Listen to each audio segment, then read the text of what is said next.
de makalaky be daholo moa zany ray aman-dreny rehetrarehetra le te manoro vilana mihitsy raha ngaty isipy ty zanakay tokony mbola hianatra de asainy mandeha milely sahady nefa za ve de mba torohevitra tsara hoe asainy mandeha makany amin'ny dokotera de torohevitra tsara inona tianareo ray aman-dreny atao ary be vokatsy amin'ny lerany ny zanakareo potika ny avenirany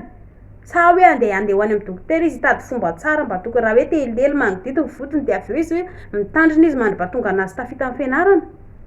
nareo ray aman-dreny nge no afa-baraka voaloha ary tsy voandroany koa io lamaody io fa hatramin'izay ianareo ray aman-dreny koa de zany nataonareo ray aman-dreny taloha sa tsy marina zany be voka daholo nareo ray aman-dreny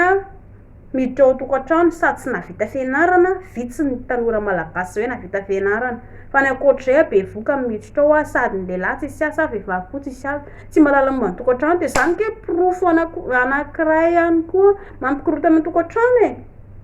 mila mianatra natao hoe tokantrano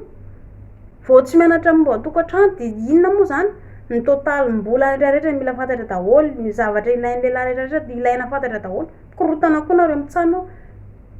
de io fa efa fantatrareo mivady le izy de inona titsoranareo marina ny zanakareo hoe izao ny zavatra fosotra voalohany manimba ny hoavin'ny tanora malagasy de resaka lely tantara amin'ny zanakareo ny agegenareo mivady taloha hoe lely nge zay mivady tamin'izay mbola tanora tsy navelany dada sy mamanay taloha de zay nefa mafiloha be de aveo zay ny lely de kanto zao be voka de inona moa zany fa ny vady zay de nisarotra be amin'izay ny fiainana zay samy tsy asa de ndry teraka de tsy tanay zay atao de ny asa satesero ny asa tselika rehetrarehetra kanto mondry zao lehibe de zay mampatonga anay tsy mamela ndry andeha anao sipa satria tsy ndry koa tsy maintsy be voka ohatranay de simba ny hoavy ndry tsy ratsy nge zany ray aman-dreny torohevitra tsara tarehy nge zany vao maniry nono fotsiny zanakareo vavy vao mizihatra bibitiny lehilahy zanakareo lahy rehefa maniry volo zanakareo vavy manomboka amin'ny 10 taona de fahatoroan'izany mba fantatry ny ray aman-dreny sy ny tanora ve fa izany ke ianarana any am-pianarana ny connaissance usuelle sa ino moa science naturelle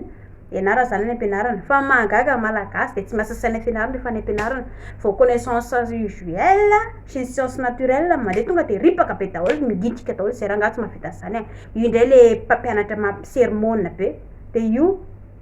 tsy mahalala atao ahoana manisa andro atao amin'ny Facebook vao minaonona hoe tsy atao ahoana manisa andro fa nga tsy nianarana tany am-pianarana zany any am-pianarana ke zany nianarana inona fotsiny ilay any am-pianarana any zay mizaka daholo zay zareo anjaranareo any moa zany mandika anazy raisinareo le izy de raiso tsy raisinareo le izy de eo koa ny raisina zany samy mijinja amin'ny afafiny de eto koa tsika malagasy samy mantra lava mandrak'izay eto de zay anjarany tsirairay ihany mandinika te andrainareo de raiso tsy te andrainareo tsy terena akoronareo fa samy mijinja zay nafafiny zay nafafinao ihany no tsinjainao rapitso raha ohatra ndrika sipa matiampy te ho tafita amin'ny fiainana fatao tsara amin'ny fianarana fa raha te hilely sy manodidina le makany amin'ny dokotera de milely mandra-bavita amin'ny fianarana hito indray aveo raha ohatra indray moa ialahy ka hoe bantiana potika amin'ny fiainana nabikina zanak'olona tsy amin'ny lerany ihany koa ialahy ihany koa nge tsy maintsy hizakan'iny raha hitaiza amin'io ialahy de inona no melomana ialahy ny zanaka ny sipa-kely iny raha ohatra indray ialahy ka andeha handositra indray andro any ialahy tsy maintsy hiteraka zanaka vavy tsy maintsy hanenina zay raha ka fa tsy le tia lava loatra ny resaka fa manaraka indray